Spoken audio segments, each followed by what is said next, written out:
A diferença de sentido entre demais, a locução que tem duas palavras, e demais, que é só uma palavra, tudo junto, é muito sutil.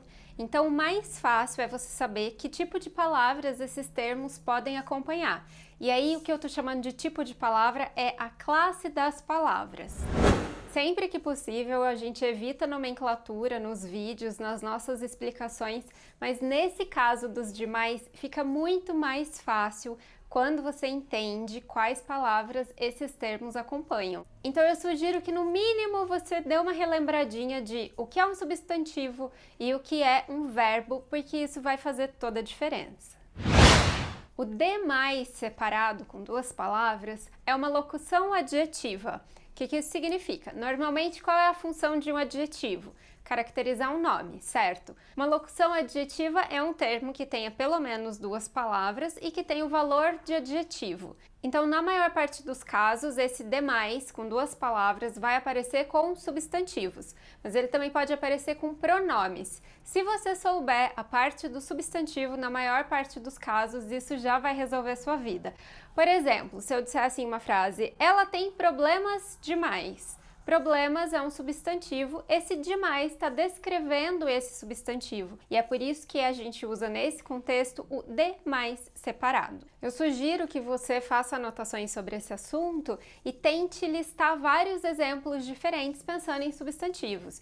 Então, por exemplo, eu coloquei sal demais na comida, eu saí, tinha gente demais na rua, esse tipo de coisa. E aí a gente tem o demais, como uma palavra só, que pode ser um advérbio de intensidade ou pode ser um pronome indefinido. Vou falar um pouquinho dele depois. O demais, assim, com uma palavra só, vai ser advérbio quando ele aparecer junto a outro advérbio, junto a um verbo ou junto a um adjetivo.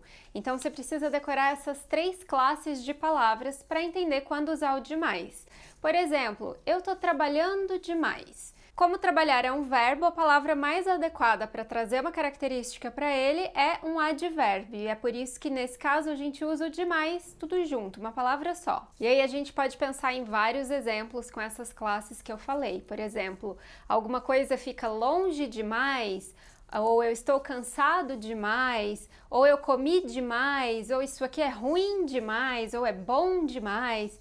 Então, todas essas palavras vão ser acompanhadas pelo advérbio, que é uma palavra só. E esse demais também pode ser ainda um pronome indefinido, como eu comentei com vocês, em um contexto do tipo, as pessoas já vacinadas podem sair de casa e as demais devem seguir em isolamento. Para algumas pessoas, ajuda imaginar que o demais separado é o contrário de menos. Eu não acho que isso seja tão útil, essa dica me deixava em dúvida enquanto eu não entendi que essas palavras podiam ser mais facilmente compreendidas se a gente observasse a classe das palavras que elas acompanham. Se puder ajudar você, que bom, se não, dê uma estudadinha nessas classes que esse problema de demais ou demais vai acabar. Há um adendo importante. Eu ouvi falar que as regras de Portugal podem não corresponder exatamente às do Brasil quanto ao uso do demais e do demais, tá? Então saibam que a gente está falando aqui do português brasileiro especificamente. Por hoje é só, sugiro que vocês deem uma olhadinha em todas as outras dicas que a gente já deixou por aqui e até a próxima!